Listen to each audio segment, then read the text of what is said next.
ივანიშვილის პოლიტიკის შედეგი ევროკომისიამ ქართული დიპლომატიური სამსახურეობრივი ან ოფიციალური პასპორტებისთვის უვიზო მიმოსვლა საბოლოოდ შეაჩერა. გადაწყვეტილება ძალაში შევიდა. დღეიდან საქართველოს მოქალაქე ევროკავშირში შესვლისას გამკაცრებულ შემოწმებას გაივლის. ევროკომისიის მიერ რამდენიმე წუთის წინ გამოქვეყნებული დოკუმენტი ევროკავშირის წევრი ქვეყნების მესაზღვრეებს ავალდებულებს დამატებითი კითხვები დაუსვას საქართველოს მოქალაქეს, ვიდრე შეუშვებს საზღვარზე. მათ შორის არის ასეთი კითხვა: იღებთ თუ არა რაიმე სახის შემოსავალს საქართველოს ხელისუფლებისგან. დოკუმენტში წერია, რომ ეს იქნება ერთ-ერთი შეკითხვა, რომელიც სავარაუდოდ განსაზღვრავს კიდეც, მოხდება თუ არა მოქალაქე შენგენის ზონაში. ასე ბრიუსელი შესაძლოა აზღვევდეს ამ შეზღუდვის თავის არიდების რისკს, რომ ევროკავშირის ტერიტორიაზე შესვლა ოცნების წევრებმა ვერ მოახერხონ. ანუ რეჟიმის წარმომადგენელმა დიპლომატიურ პასპორტზე ვიზის დაწესების შემდგომ ჩვეულებრივი დოკუმენტიცაც ვეღარ შეძლოს ევროკავშირის ტერიტორიაზე შესვლა. თამარ ნუცუბიძე ჩაგვერთვება ბრიუსელიდან პირდაპირ ეთერში, რომელსაც ამ დოკუმენტის გარდა აქვს სიახლეები პოლიტიკური განცხადებების თვალსაზრისითაც. მოგესალმებით, თამარ. რა ხდება მოკლედ ბრიუსელში? ეს გადაწყვეტილება შევიდა ძალაში და მოკლედ საზღვარზე მისულებს გველის კითხვა, ვიღებთ თუ არა ხელისუფლებისგან ფინანსებს. მოგესალმები, სოფო, მოდი დავიწყოთ იმით, რომ დღეს ევროსკოპის ინფორმაციით სავარაუდოდ დღის ბოლომდე ასევე უნდა ველოდოთ ერთიან განცხადებას კაია კალასისა და მარტა კოსის, ანუ ევროკომისრების გაფართოების და სამეზობლო საკითხებში და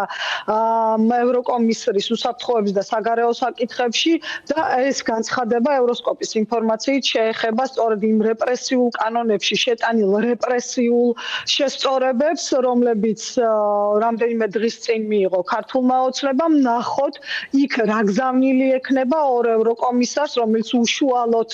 მუშაობს საქართველოსთან დაკავშირებითაც. რაც შეეხება შენ შეკითხვას, კი დღეს აქ ევროკომისიაში ჟურნალისტებისთვის გამართულ ყოველდღიურ ბრიფინგზე ცალკე იყო საუბარი სწორედ რას ნიშნავს ეს ახალი მექანიზმი ამოქმედებული გარკვეული მიზნობრივი ჯგუფებისთვის და პარალელურად ასევე ევროსკოპის შეკითხვას უპასუხა საგარეო ურთიერთობის პრეს-სპიკერმა ანიტა ჰიპერმა, რომელმაც პოლიტიკური ნაწილი გაშალა ზოგადად ამ შეკითხვის. მან რა თქმა უნდა თქვა, რომ ეს ნაბიჯი უვიზო მიმოსვლის შეჩერება დღეიდან უკავშირდება სწორედ ამ კანონების გამკაცრებას და ასევე თქვა, რომ ზოგადად ის ნაბიჯები, რასაც დგამს ქართული ოცნება, საერთოდ არანაირ ევროინტეგრაციის ხაზში არ ჯდება და პირიქით აშორებს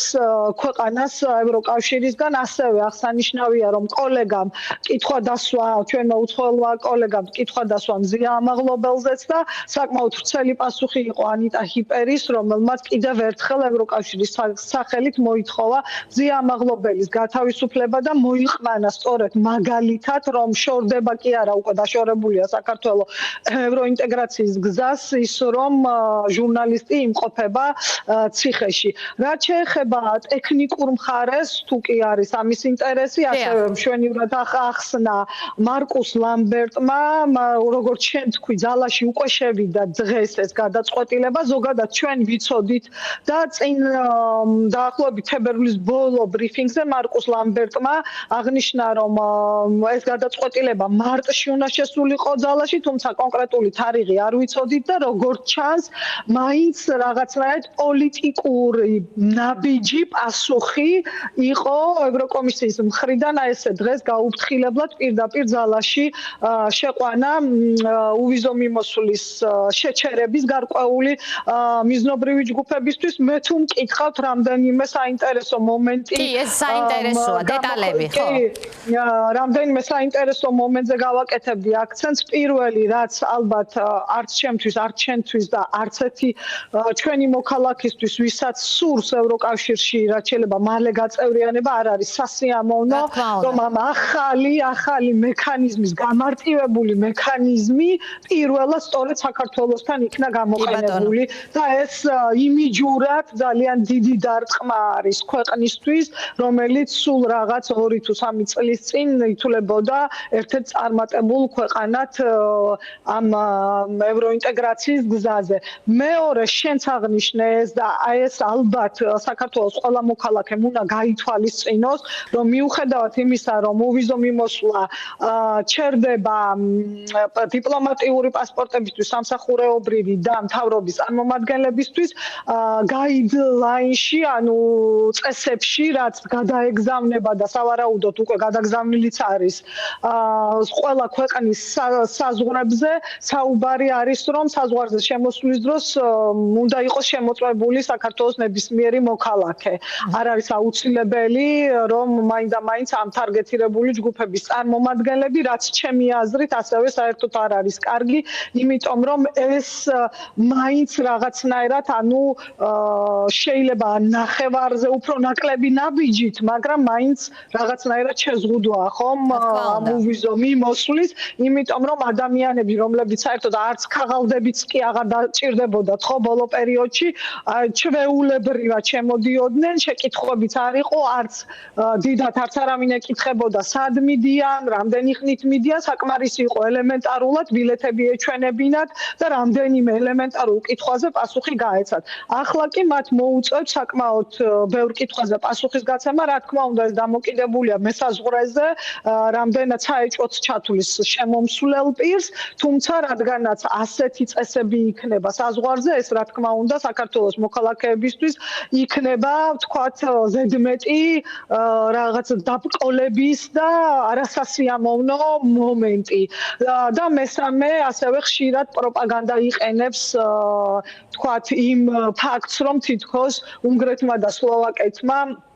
წინააღმდეგ, ანუ კენჭისყრის დროს წინააღმდეგ მისცა ხმა ამ რეგულაციებს, ეს ესე არის და ამაზე რა თქმა უნდა ჩვენ ზღიათ უნდა ვთქვათ, რაც არის ფაქტი, ის არის ფაქტი,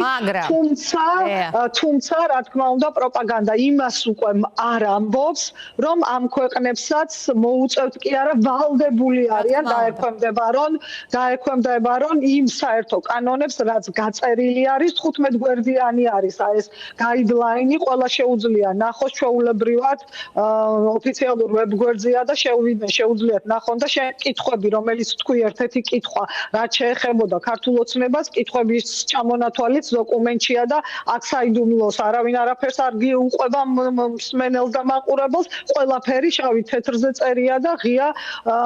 წყაროებით არის მიწოდებული, ესეც ანუ გათვალისწინებელია, აი ნახე მაგალითით აუხსნათ ხო მაყურებელს, რატომ? ვთქვათ, ადრე თუ სადღაც წასასვლელად, აი იტალიაში ან არ ვიცი, სხვა ქვეყანაში უნდათ წასვლა ამ თარგეტირებული ჯგუფების წევრებს და მაინც თავს იკავებდნენ, რომ იმ ქვეყნების საელჩოში შეეტანათ ვიზაზე ან რაღაცა, იმიტომ რომ მარტივად აიღებდნენ უნგრეთის ვიზას. ახლა თუ ამ ჯგუფების წარმომადგენლები მიდიან საქმიანი ვიზიტით ან მოწვევა აქვთ, მაგალითად საფრანგეთში, უნგრეთი ვერ გასცემს საფრანგეთის ვიზას. უნგრეთი გასცემს ვიზას მხოლოდ იმ შემთხვევაში, თუ კი დელეგაცია უნდა ჩავიდეს უნგრეთში და იქ თქვა პარლამენტაშორისი რაღაც შეხვედრა იყოს, ან სამთავრობო შეხვედრა, ან რაღაც ამდაგვარი. ანუ ვიწროვდება ესეთი შესაძლებლობები, გვერდის, აი ესე რომ ვთქვათ, გვერდის არიდების შესაძლებლობები ვიწროვდება და კიდევ საინტერესო ერთი პირდაპირ პრეს-რელიზშიც წერა რომ ანუ ჩვეულებრივ პასპორტთან ერთად ყოველთვის თან უნდა იქონიონ ვინც წარმოადგენენ ამ სამიზნე ჯგუფებს სამსახურებრივი დიპლომატიური პასპორტები რომ იყოს გასაგები საზღვარზე რომ ისინი თქვათ თუ შედიან ჩვეულებრივი პასპორტით პარალელურად ისინი არიან მთავრობის წარმომადგენლები მაგალითად და ასევე შენთან გადაცემაში ქონდა ჩვენ ამაზე საუბარი და იცის მაყურებელმა ახალი სისტემა ინერგება და უკვე დანერგილია რიგ ქვეყნებში ავტომატური ციფრული შემოწმება და ჩვენ ამაზე ვქონდა საუბარი რომ ეს ციფრული შემოწმებაც ხელს შეუწყობს რა თქმა უნდა საზღვარზე გადაადგილების შემთხვევაში თუ კი აი ვიღაცა ჩვეულებრივი პასპორტით შევიდა და დამალა რომ თან დიპლომატიც არის ერთხელ როცა დაფიქსირდება და იქნება მისი ფოტოს და თითის ანაბეჭდით და უკვე მეორეჯერ ანუ ამის გაკეთება არ იქნება შესაძლებელი ნახოთ სულ ახლახანს გამოქვეყნდა როგორც ჩვენ თქვი ეს დოკუმენტები, კარგად უნდა ჩაჯდომა, კარგად უნდა წაკითხვა და ნახვა კიდევ რას გულისხმობს გადაადგილების შეზღუდვები. კი ბატონო და საინტერესოა განცხადება კაია კალასის თუ ხელისუფლება საკუთარ ხალხს ესხმის თავს ახშობს ჟურნალისტებს და ზღუდავს თავისუფლებას ამას შედეგები მოყვება ევროკავშირმა უკვე შეუწყვიტა საქართველოს დაფინანსება დემოკრატიის უკუსვლის გამო დღეს ევროპა ხელს უშლის მჩაგვრელ საქართველოს ხელისუფლებასთან დაკავშირებულ პირებს მათ შორის ქართველ დიპლომატებს ევროკავშირში თავისუფლად მოგზაურობაში ქართველ ხალხს ჩვენი სრული მხარდაჭერა აქვს მაგრამ ჩვენს კავშირში რეპრესიების წარმომადგენლების ადგილი არ არის თქვა ევროკავშირის უმაღლესმა წარმომადგენელმა საგარეო პოლიტიკის უსაფრთხოების საკითხებში კაია კალასმა და თამარ შენ ახსენე ასევე რამ გამოიწვია ეს ყველაფერი ჩვენ ფოკუსი უნდა გავასწოროთ რატომ დგავართ ახლა ამ მართლაც ძალიან ცუდი ამბების წინაშე აი რას წერს ევროკავშირის წარმომადგენლობა საქართველოში რომ დღეს ევროკავშირმა საქართველოს დიპლომატიური სამსახურეობრივი ოფიციალური პასპორტების მფლობელებისთვის უვიზო მიმოსვლა შეაჩერა საქართველომ არაერთხელ უგულებელყო ევროკავშირის რეკომენდაციები და თავისი ვალდებულებები დაარღვია დარღვევებს შედეგი მოჰყვება სიტუაციის გამოსწორება საქართველოს ხელისუფლებაზეა დამოკიდებული მტკიცედ მოუწოდებთ ამ პროცესში კონსტრუქციული ჩართულობისკენ აი ეს არის აქ რომ თქვენ უნდა გამოასწოროთ რომ კვლავ იმსახურებდეთ ამ გაერთიანების ასე ვთქვათ სიკეთეებს და ეს რა თქმა უნდა არის უვიზო მიმოსვლა აი ეს ფოკუსი რომელსაც ჩვენ პროპაგანდა ახსენე ყოველთვის ურევს პროპაგანდა ამას და უნდა ვახსენოთ ისიც სოფო რომ სწორედ ახალ რეგულაციებში უვიზო მიმოსვლის შეჩერების პირდაპირ არის შეტანილი ადამიანის უფლებების დარღვევის პუნქტი და პრესრელის თუ გადახედავს შენი მაყურებელი და არა მხოლოდ შენი და უკეთესი იქნება რომ სწორედ ქართული ოცნების მომხრეებმაც მოგისმინონ და წაიკითხონ ეს თავად ეს დოკუმენტაცია და არენდონ მხოლოდ პროპაგანდისტულ არხებს სადაც ჩამოწერილია რატომაც მიიღეს ეს გადაწყვეტილება და სხვათა შორის მათ შორის ნახსენები არის ისიც რომ დღეს საქართველოს საერთოდ არ არის თანხwebdriverში ევროკავშირის საგარეო პოლიტიკასთან პირიქით რაც დრო გადის პროცენტულად თანხwebdriver სულ უფრო ნაკლები და ნაკლები არის იქ საუბარია სწორედ ამ ადამიანის უფლებების დარღვევებზე და აღნიშნულია რომ უვიზო მიმოსვლა ამ შემთხვევაში ეს უვიზო მიმოსვლის მთავარი ფასეულობა და მთავარი რისთვისაც ევროკავშირი უწესებს მესამე ქვეყნებს უვიზო მიმოსვლას არის დარღვეული და ამ შემთხვევაში წარმოუდგენელია ვთქვათ მათთვის ვინც პასუხისმგებელია ამ დარღვევებზე გაგრძელდეს ეს ბენეფიტი მაგრამ სოფო ისიც უნდა ვთქვათ ხო ყველა დოკუმენტში ძალიან ღიად არის ნათელი და შენ წაიკითხე კაია კალასის განცხადებაც მეორეს მხრივ მხარს უჭერენ ქართულ ხალხს ქართული ხალხის ამ ბრძოლას და ნებას საქართველოს მოსახლეობის უმრავლესობის რომ ჩვენი ქვეყანა დაუბრუნდეს ევროატლანტიკურ ინტეგრაციის გზას და რომ ჩვენ მოსახლეობის უმეტესობა სურს ცივილური მსოფლიოს ნაწილი იყოს და არა ვთქვათ აი იმ რაღაცა განუვითარებელი და უკუსულით წასული ქვეყნების თუნდაც რუსეთის რომლის გავლენის ქვეშიდანაც ჩვენ წლები კი არა აწლეულებია ვცდილობთ რომ გამოვიდეთ